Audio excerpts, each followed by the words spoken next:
Number 1.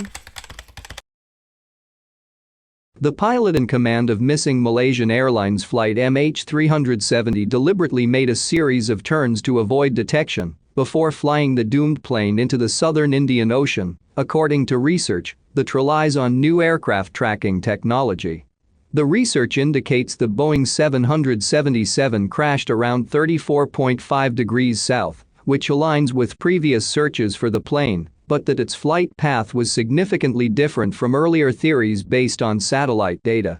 Instead, the pilot Zahari Ahmed Shah had made numerous turns and changed speed to avoid commercial flight routes and leave false trails on unofficial routes around the western end of Indonesia in the Indian Ocean.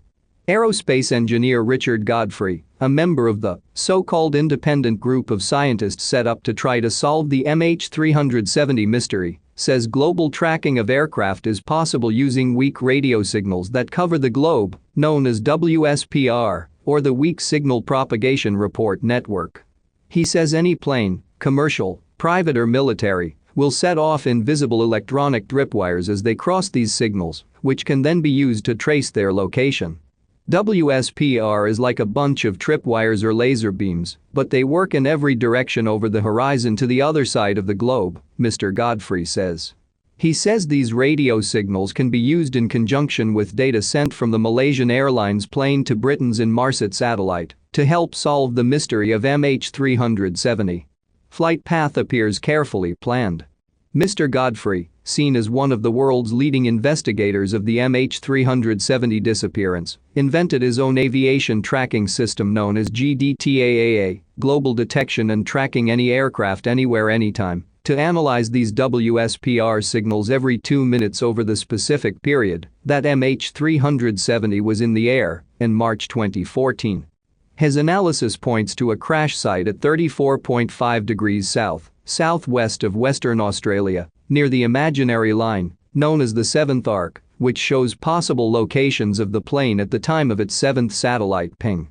The findings are largely consistent with previous analysis of the plane's satellite data and of the location of floating debris from the plane, which also suggest it crashed into the southern Indian Ocean. But Mr. Godfrey's research suggests the pilot had changed direction and speed multiple times to avoid giving any clear idea where he was heading. The pilot of MH370 generally avoided official flight routes from 1800 hours UTC, 2 AM AWST, onwards but used waypoints to navigate on unofficial flight paths in the Malacca Strait, around Sumatra and across the southern Indian Ocean, he said. The flight path follows the coast of Sumatra and flies close to Banda Aceh Airport.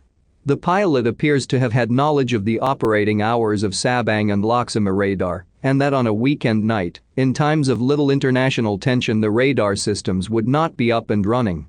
In the case the plane was detected, Mr. Godfrey said, the pilot also avoided giving a clear idea where he was heading by using a flight path with a number of changes of direction.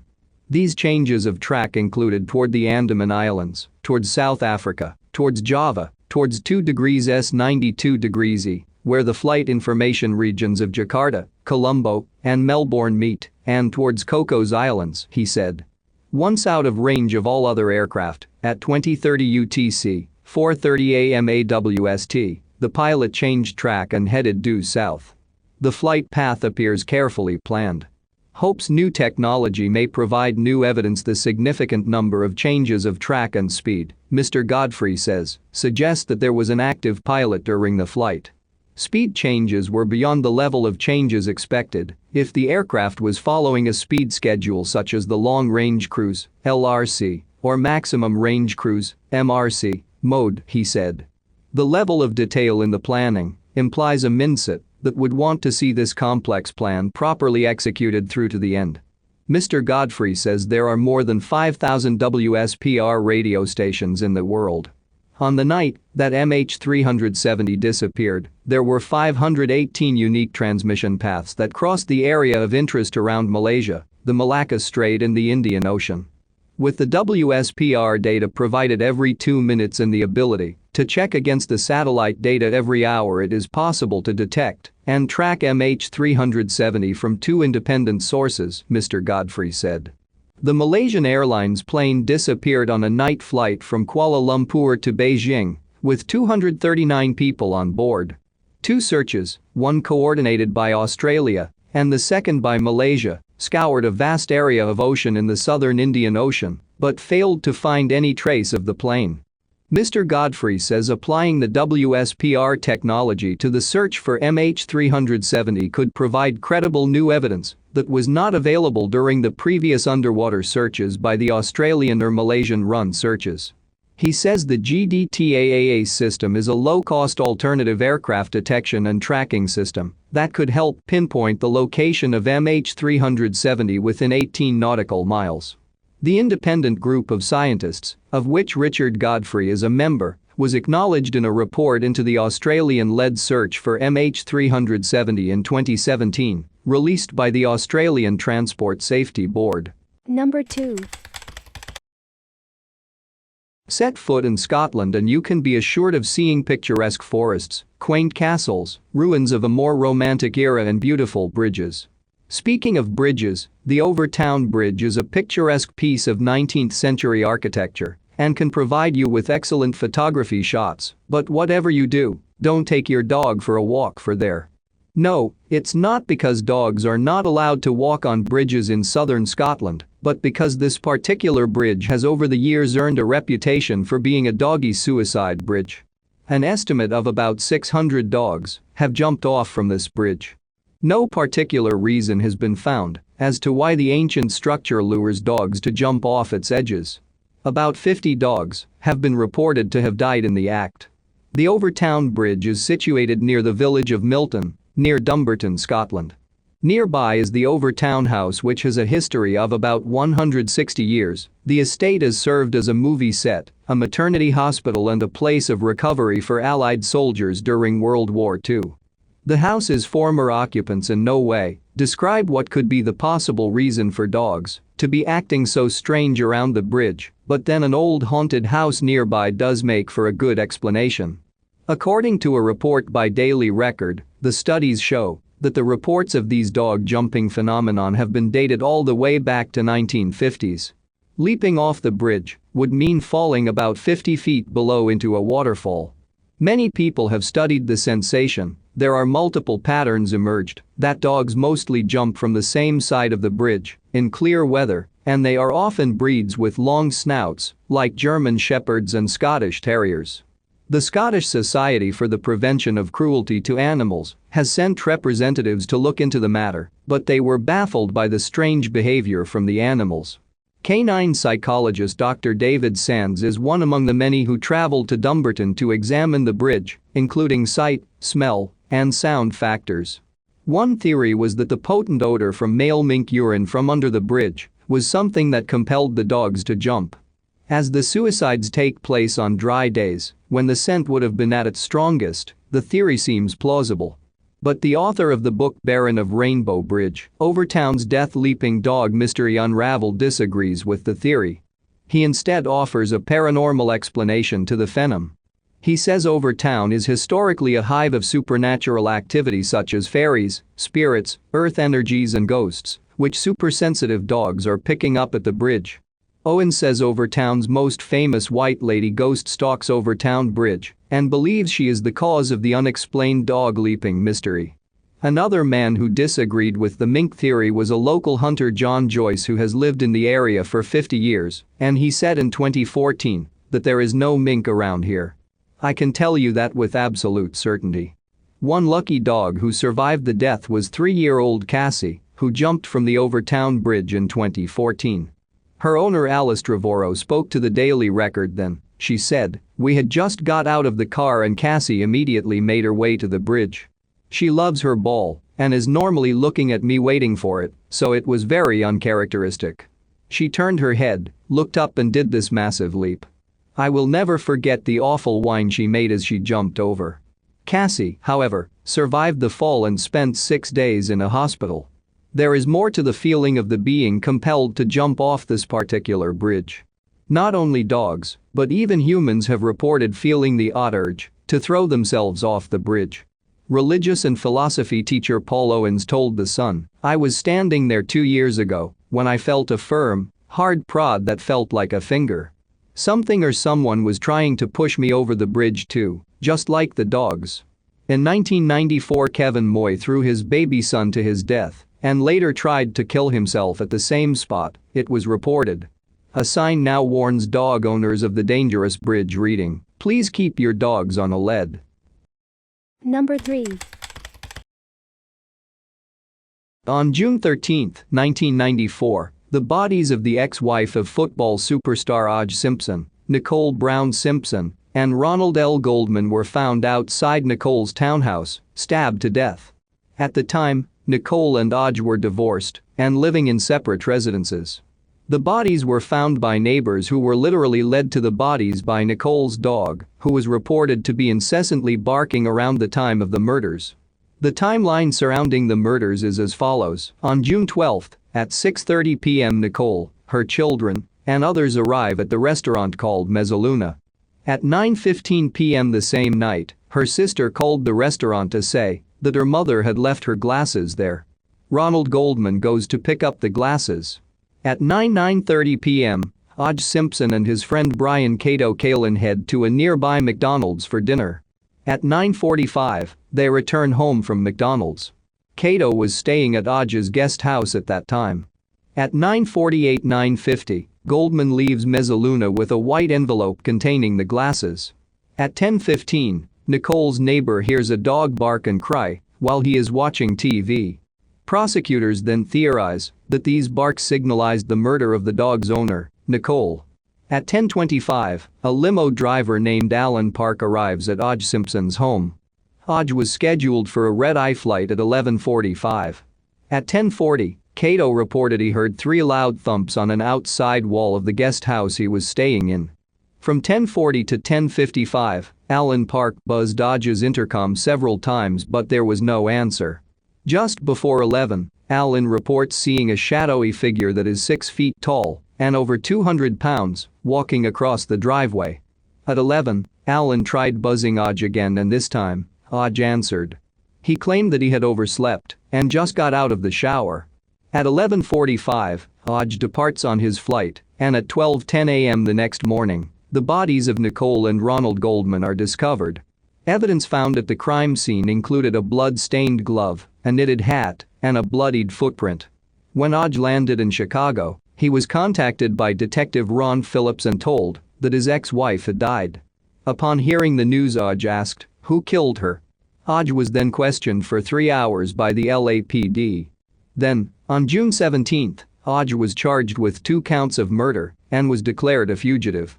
The high-speed chase involving police and OJ's white Ford Bronco has been a lasting memory for anyone involved with the case. During the chase, OJ was sitting in the passenger seat and the car was being driven by his friend, Al Cowlings. Cowlings reported that he didn't stop because OJ was holding a gun to his head and that OJ was suicidal. The chase would end at OJ's home in Brentwood. Inside the car they found makeup adhesive, a fake mustache, OJ's passport, and a gun. What followed was one of the most publicized trials in U.S. history.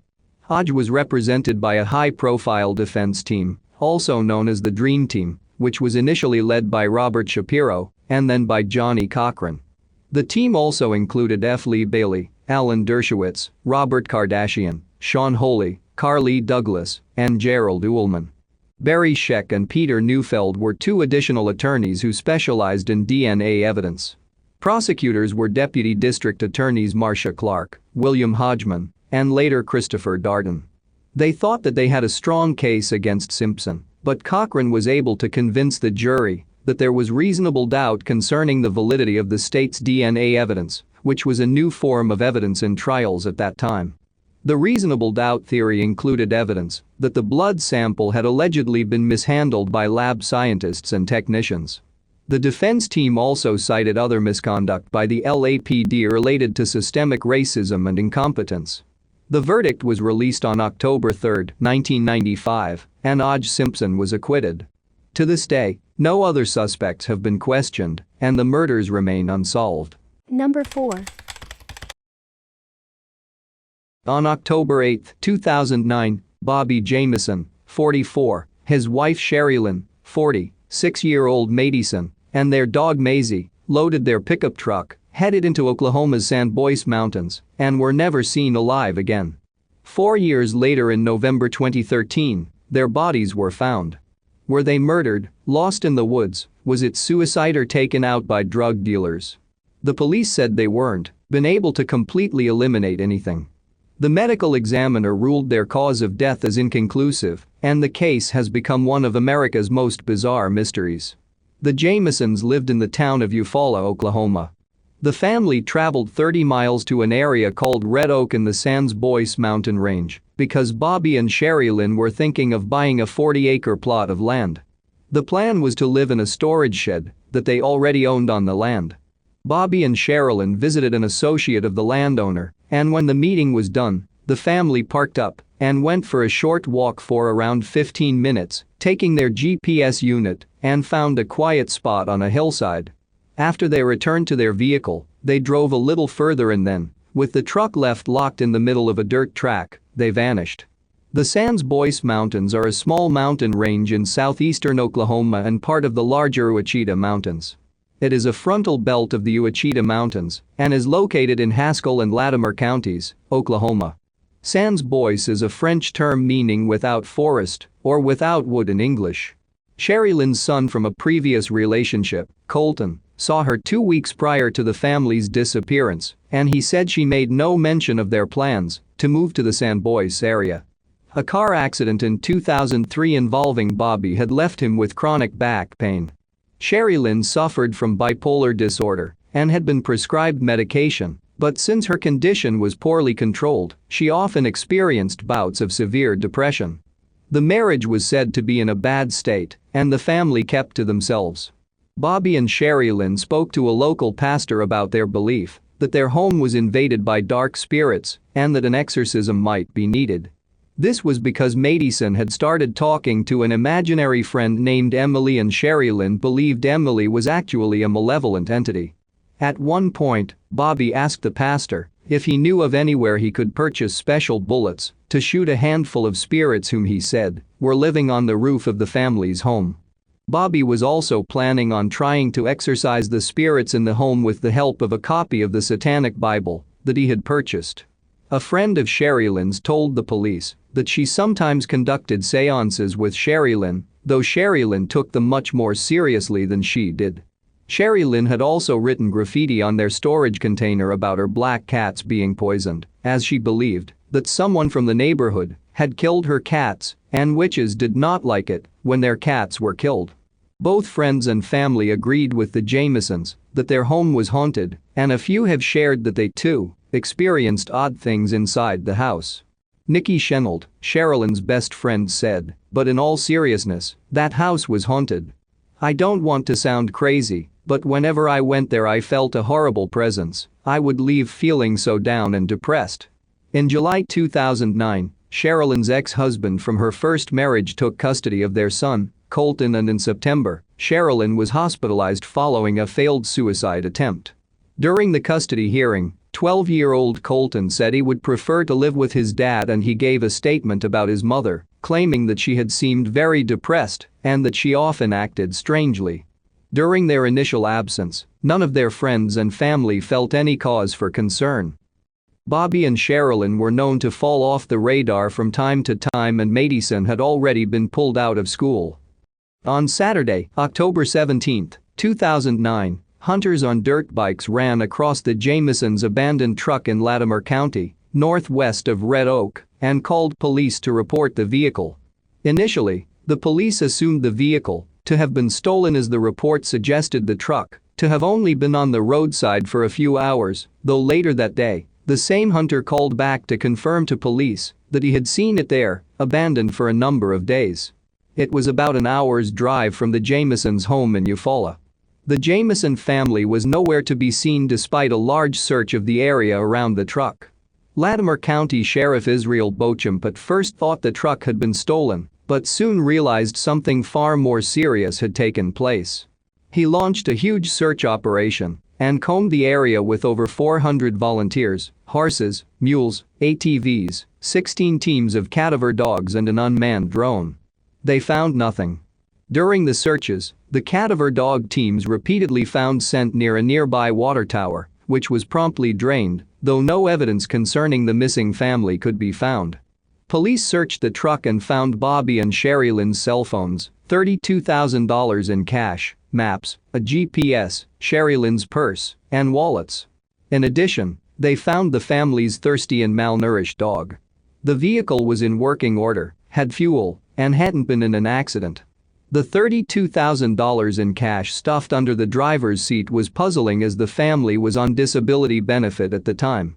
Was it to buy the land, or something more sinister like drug dealing? In the truck, investigators found an 11-page hate letter from Sherry Lynn to Bobby. She said he didn't care about his daughter. She listed all the things she hated about Bobby, including that he was a loner and hermit, and she wrote that she wanted a divorce.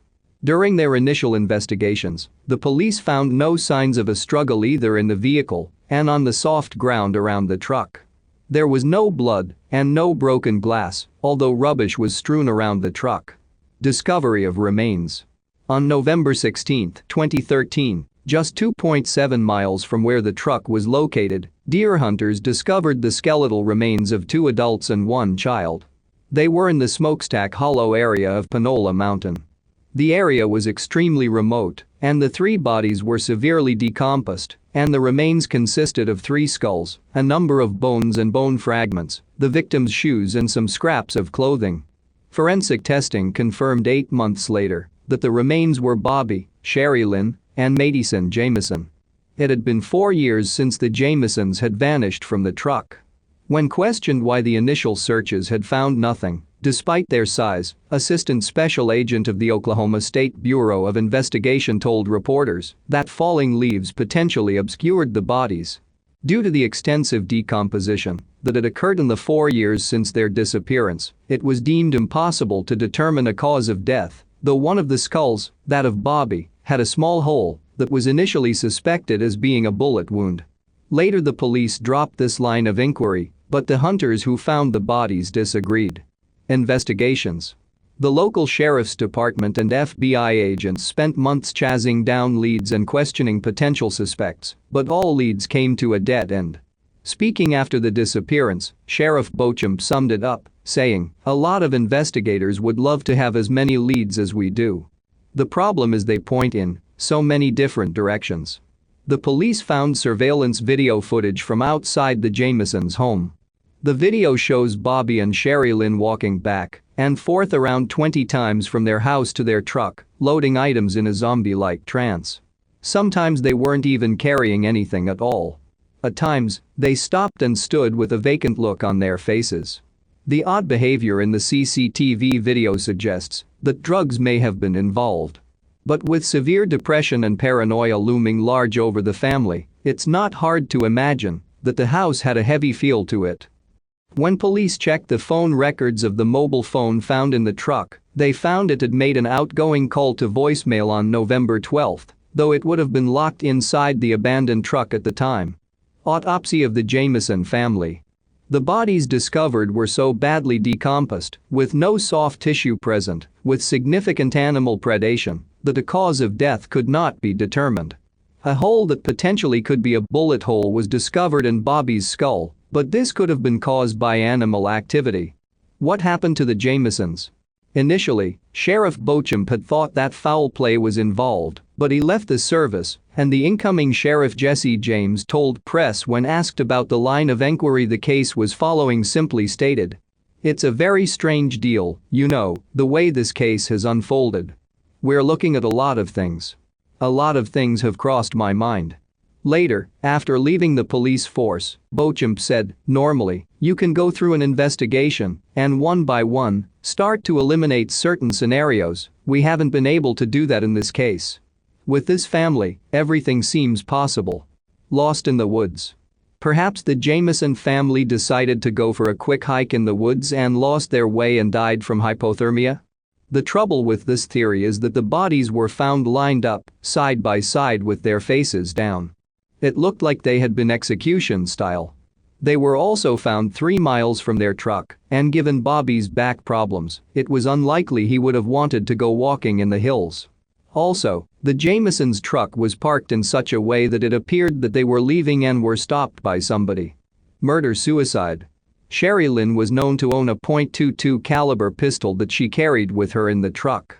The coroner found a small hole in Bobby's skull that might have been from a bullet, but neither Sherry Lynn nor Madison had any gunshot evidence. The gun has never been found. And if Sherry Lynn had used it to kill her family and then shoot herself, why has the weapon been located? Perhaps it was removed by someone else who came across it? The Jamisons were members of a satanic cult. Sherry Lynn's mother, Connie Coqueton, claims her daughter, son-in-law, and granddaughter was on an Oklahoma cult hit list. That part of Oklahoma is known for that cults and stuff like that from what I've been told and from what I've read. I was told around the time of Sherry Lynn's disappearance that she was on a cult's hit list. Connie didn't provide the name of the alleged cult, nor have police found any links to one. Drug deal went wrong. The area of Oklahoma where the Jamison family lived, as well as the area they were hoping to move to in the San Boise Mountains, is well known for its drug activity, namely meth labs involving the drug, methamphetamine. Bobby had recently reported someone in the local area for running one. In the surveillance video where Bobby and Sherry Lynn were seen packing their truck in a trance-like state, the two also looked thin, gaunt and unwell. Drugs would also explain the large sum of money found in the Jamisons' truck. Drug abuse could also explain the couple's erratic behavior. One theory is that the Jamisons came upon illegal drug activity, saw more than they were supposed to, and were killed to keep them quiet. But why didn't the dealers search the truck and take the valuables? But after a search of the house, police found no evidence they were taking meth or any other illegal substances. There was no drug-related paraphernalia. Bobby's dad killed the family. The family had filed a protective order against Bobby's dad, Bob Dean Jamison, claiming that he had threatened to kill them over some business dealings. In the protective order filed in April 2009, Bobby alleged that his father had intentionally hit him with his car on November 1, 2008, and that he was a very dangerous man who thinks he is above the law, and that he was involved in prostitutes, gangs, and meth. Prior to his death, Bob Dean had a long-running feud with his son. It came to legal action when Bobby accused his father of reneging on an agreement to give him half the proceeds from the sale of a gas station he owned. Bob used to get Bobby to work at the gas station. Bob threatened the family and there were also rumors he had connections to the Mexican mafia. Bobby's father died 2 months after the family went missing in December 2009 at the age of 64 and Bobby's uncle, Jack Jamison, said Bobby's dad was either in a hospital or rest home at the time of the disappearance and that he was a disturbed individual but not capable of murder. Even if he didn't commit the murders himself, did he pay someone to do the crime? Investigators said Bobby Dean had a solid alibi and dismissed him as a person of interest. White supremacist prior to the Jamisons' disappearance, a handyman and family friend called Kenneth Bellows stayed with the family. In August 2009, upon finding out that Sherilyn had Native American heritage, Bellows' white supremacist leanings were uncovered. Arguments between the two broke out that resulted in Sherilyn firing a .22 caliber pistol into the ground by his feet. Sherilyn pointed a gun at him and forced him to leave the house. The man had a solid alibi, so police dismissed him as a suspect, but it's at least possible he had true connections to white supremacists and that Sherilyn's name wound up on a hit list. Family kidnapped by pedophiles.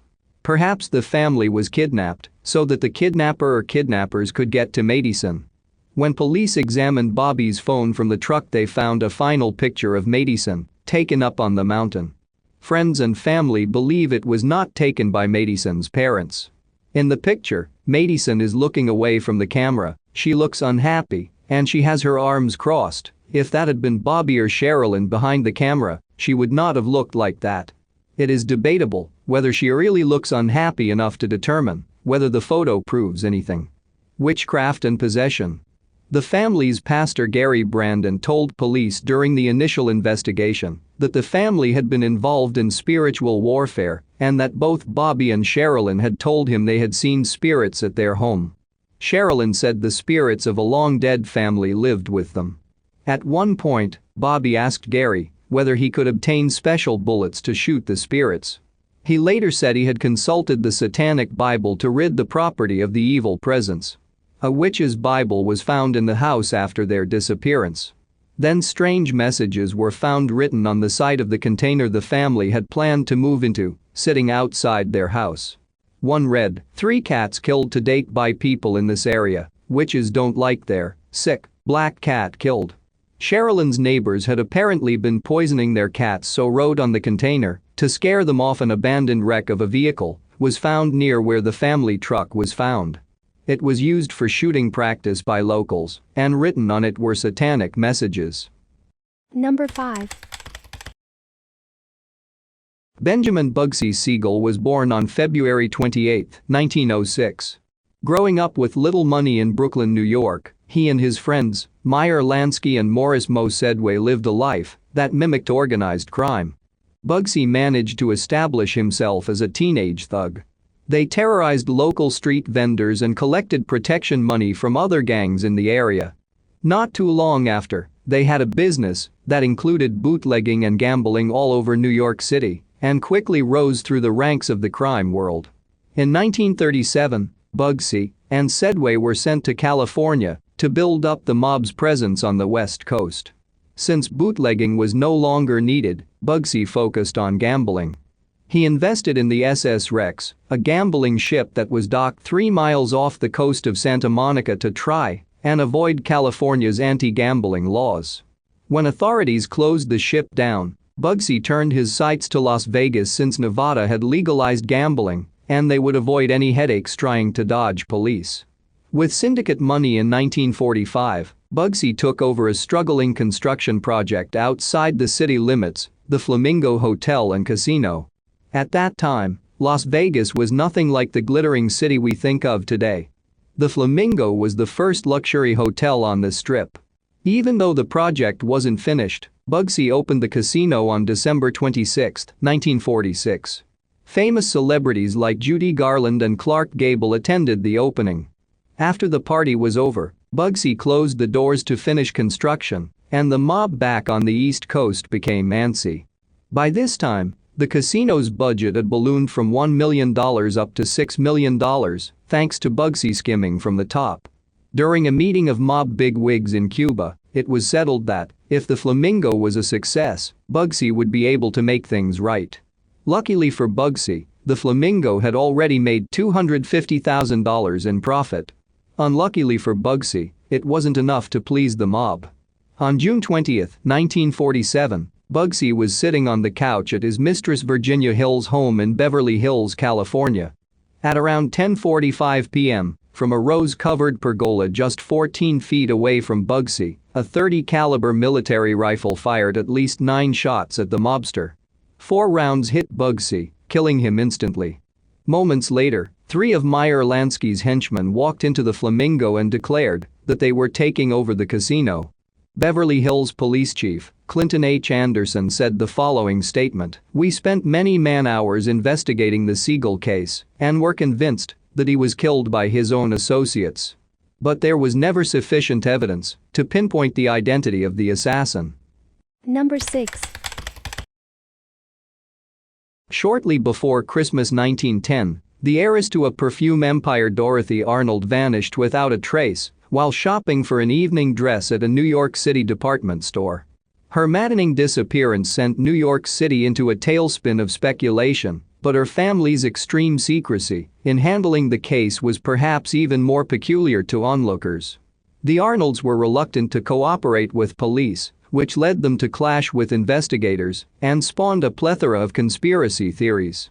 Some speculated that Dorothy Arnold's older, less prestigious boyfriend had ordered a hit on her after she refused his hand in marriage. Others whispered that she was the victim of a botched abortion. Or perhaps her family already found her and simply kept her in hiding due to shame.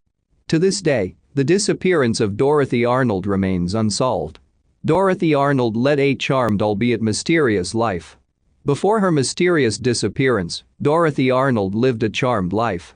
She was born in 1885 in New York City as the second of 4 children to Mary Parks Arnold and Frances R. Arnold, a rich perfume importer.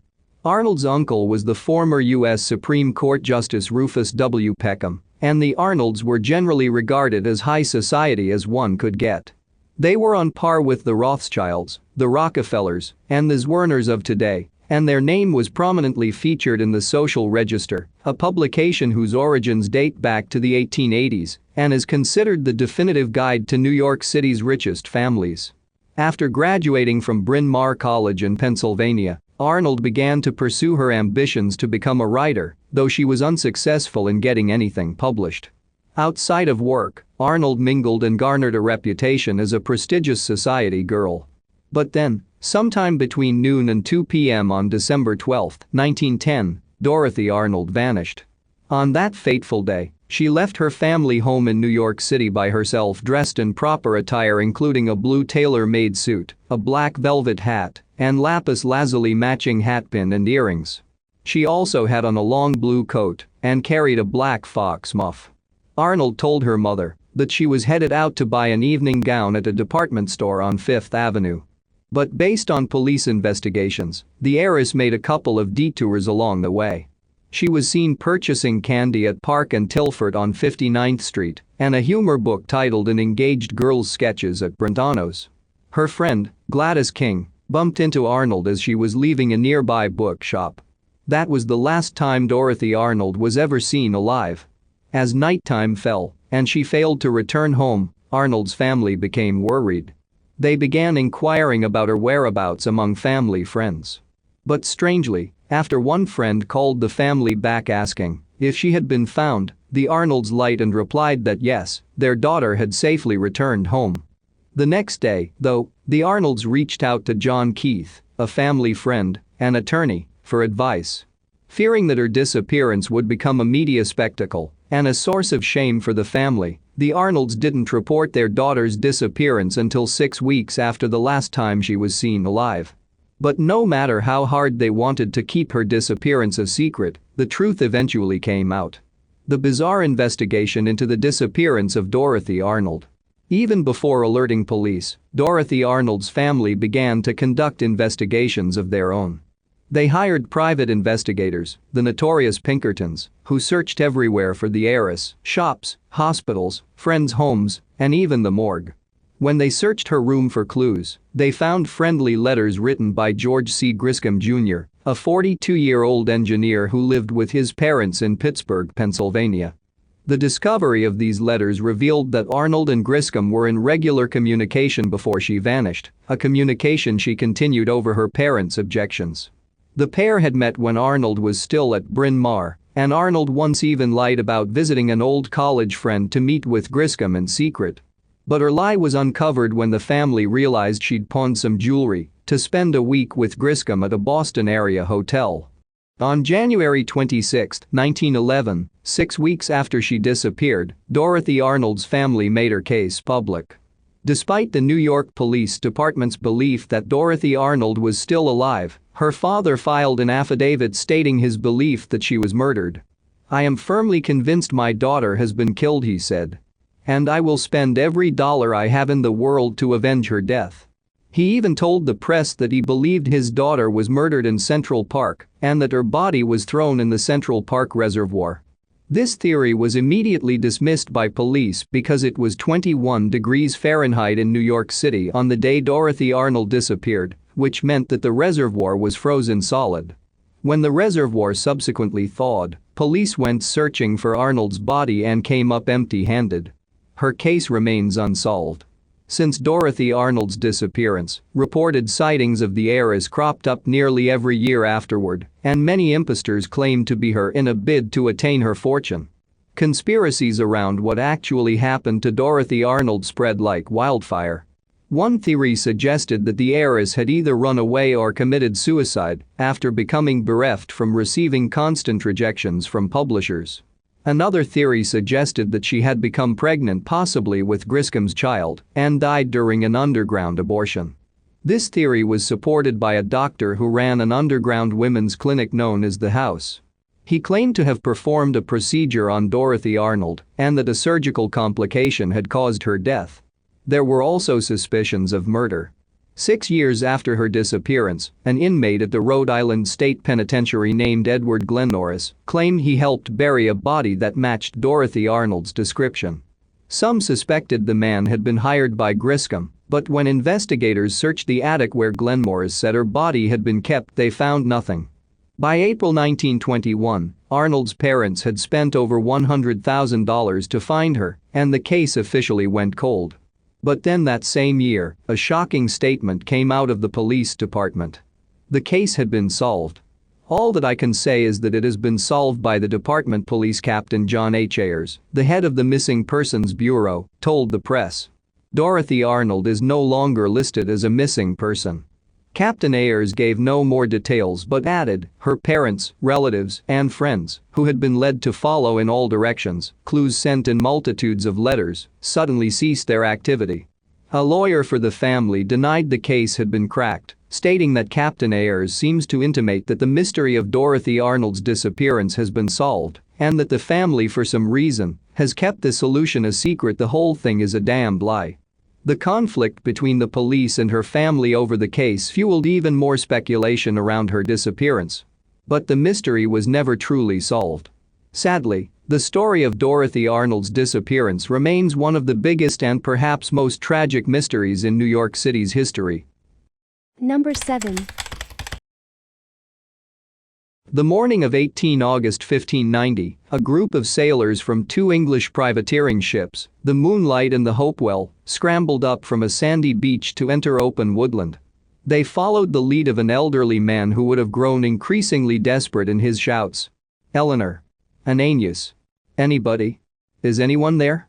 The sailors had landed on Roanoke Island in modern North Carolina, and their leader was John White, governor of Queen Elizabeth I's North American Dominion, Virginia. White was trying to find his daughter Eleanor and her husband, Ananias Dare, and indeed any other English settler on the island. Eleanor and Ananias, with his young granddaughter Virginia, were members of the colony he had left there 3 years earlier. In 1587, White had returned to England to get badly needed supplies from Sir Walter Raleigh for the colonists who had wintered on Roanoke. His voyage back to America was soon beset by problems. On his first attempt, his vessel was captured by French pirates, and he was seriously wounded in the fight. His efforts were also frustrated by a royal order to stop all shipping because of the Armada threat. Even when White did manage to return, in 1590, another disaster took place the day before his search on Roanoke. A captain and several crewmen drowned in rough seas, trying to reach Roanoke Island through the dangerous sandbars of the Outer Banks. Nevertheless, the sailors pressed on, rowing around Roanoke to anchor off its north end where the settlers had lived. But no one answered White's calls. No one was there. White found that a new strong fort had been erected but was now abandoned, containing only discarded, heavy items. All the houses of the settlement had been dismantled and removed. None of the 117 members of this lost colony were ever located. It remains the greatest unsolved mystery in the shared histories of England and America. White's group of civilians had not been the first colony that Raleigh sent to Roanoke Island. After his half-brother Sir Humphrey Gilbert drowned on a voyage to Newfoundland, Queen Elizabeth transferred the charter for colonizing North America to Raleigh, although as the new royal favorite at court, Elizabeth would not permit Raleigh to lead expeditions himself. Raleigh turned his attention to the North Carolina coast that juts out into the Gulf Stream route that Spanish galleons took to bring gold and silver from Mexico and Peru. In 1584, a single English vessel arrived on the Carolina shores and was soon guided by native peoples to Roanoke Island. Based on its brief visit, Roanoke was described as a land filled with crops, game and welcoming Indians a new Eden. Raleigh promptly sent a military expedition on a 1-year colonial venture, exploring the new province he named Virginia in honor of the Queen. Commanded by Ralph Lane, a cousin of Elizabeth's stepmother, Queen Catherine Parr, the soldiers were to determine its potential for profitable commodities and as a base to attack Spanish shipping. Lane found that the land did have some promise, but it was not a New Eden, and its shallow coastal waters were unsuitable for warships. Raleigh had taken care to provide expert reporting of the venture, which he used to attract investment and hopefully royal support for later settlement. He sent John White, an artist known at court, to accompany the fleet that did the initial exploration. White made for him watercolor drawings of the flora, fauna and native peoples of North America that remain our best images from the age of exploration. Rowlett also sent the mathematician-scientist Thomas Harriot to spend the year with Lane on Roanoke, making navigational charts, learning the Algonquian language from Manteo, a noble from the friendly coastal Croton tribe, and collecting samples to test their mineral and pharmaceutical value. By the spring of 1586, however, Lane's force, faced with shrinking supplies and increasingly hostile local tribes, were waiting desperately for promised supplies. After sacking Spanish cities in the Caribbean, the famed English sailor Sir Francis Drake's fleet gathered outside the banks by Roanoke. Before he could assist the colony though, a hurricane damaged the fleet. Lane reluctantly accepted his offer to return to England. The second colony. This, then, was the state of affairs in the winter of 1586-7 when John White, the artist in the employ of Rowlett, offered to lead a civilian colonial expedition to Virginia. In 1585, White had been in Virginia for only the initial weeks, so he had not experienced the privation and danger that Lane's men later faced. Most of the group that sailed with him seems to have come from London, of artisan and middle-class backgrounds. Entire families joined the second colony, while others sailed expecting their families to follow. Economic opportunity was probably the main reason for their emigration, though religious freedom may also have been important. The second colony's ships arrived on the coast near Roanoke in the summer of 1587. There, a dispute arose between the captain, who commanded at sea, and the governor who took charge on land. White later reported that Rowlett had instructed him to take the settlers north to the deep-water Chesapeake Bay, which Lane had thought a better base for privateers, and closer to the mountain sources of copper and perhaps gold and silver. The captain, however, seems not to have felt bound by these orders because he refused to take the passengers any further. When the group arrived, they found the Roanoke settlement empty, the fort in ruins and the mainland Indians hostile. To compound matters, an accident in landing led to the spoilage of much of the food supplies. After taking steps to repair existing cottages and build additional ones, the colony's leaders decided that a direct appeal to Rowlett was needed and that only Governor White could make it. Before he left, White witnessed two important events: the birth of his granddaughter Virginia, the first English child born in the New World, and the baptism and induction as Lord of Roanoke of the native leader Manteo. These two events must have been seen by White and all those present as the beginning of a colonial-born population and the integration of Indians into Elizabethan religious and political structures. John White's return in 1590 revealed that this overseas England had been a dream. There was no colony, no population, no Christian Indian lordship. White and the sailors saw fresh footprints on the Roanoke beach, evidence that local Indians were hostile or fearful of the English search party. Interpreting the letters Crow carved into a tree as the name of Manteo's friendly Croton tribe, White later remembered it also as a full spelling on a gate post. The searchers intended to sail south to the tribe's center near Cape Hatteras. Once aboard ship, though, stormy weather forced them farther and farther north until there was no option but to return home. No English ship ever did reach Hatteras, but Spaniards sailing past the Outer Banks saw natives waving and making music on European-style musical instruments. Explaining the mystery. What did happen to the lost colony, then? Why did it disappear? When considering causes for social and demographic calamities, traditionally there are four general possibilities: war, famine, pestilence, and death. It is probable that all four brought Elizabethan Virginia to an end. We do know that the Spanish never found the colony, but fear of that threat may have caused it to move further west. White thought that a move 50 miles further up into the Maine had been intended. Also, the nearby mainland Indians were clearly hostile in 1587. Traditionally there are four general possibilities: war, famine, pestilence, and death. Soon after the civilians arrived, the body of an Englishman who went crabbing was found full of arrows and mutilated. This local threat was another reason to leave Roanoke.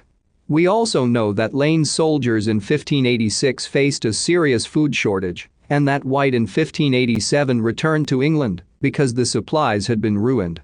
The civilian colony had no real leverage to convince native tribes to share their winter reserves. Later, famine would cause the starving time at Jamestown when Indians there refused to sell food.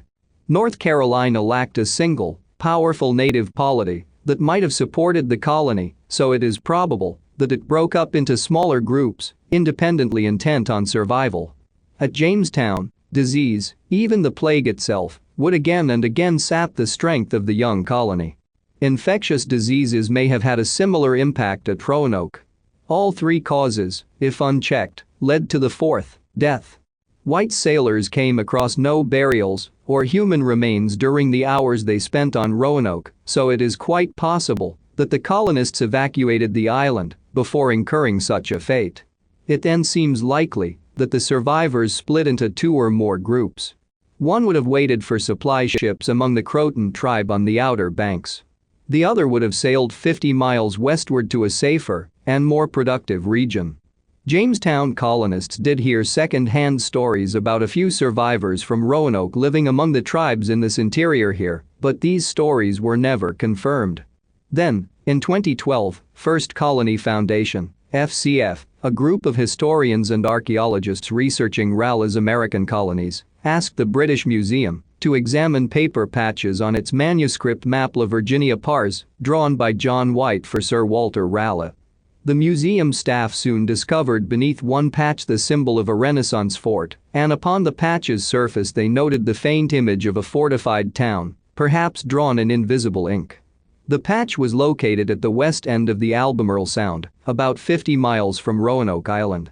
Remote sensing and fieldwork by FCF revealed no such fort in a 5-mile wide area, but its teams did unearth metal objects and Tudor-period domestic pottery in one spot adjacent to a contemporary Algonquian village. Because the pottery would not have been carried by Lane's soldiers in 1585-6, FCF researchers announced in 2015 that Site X, for unknown, was the probable location of a few members of the lost colony for a limited period of time. Excavations will resume in late 2016 to determine more fully the nature of Site X and to find more clues to the 4-century-old mystery of the lost colony.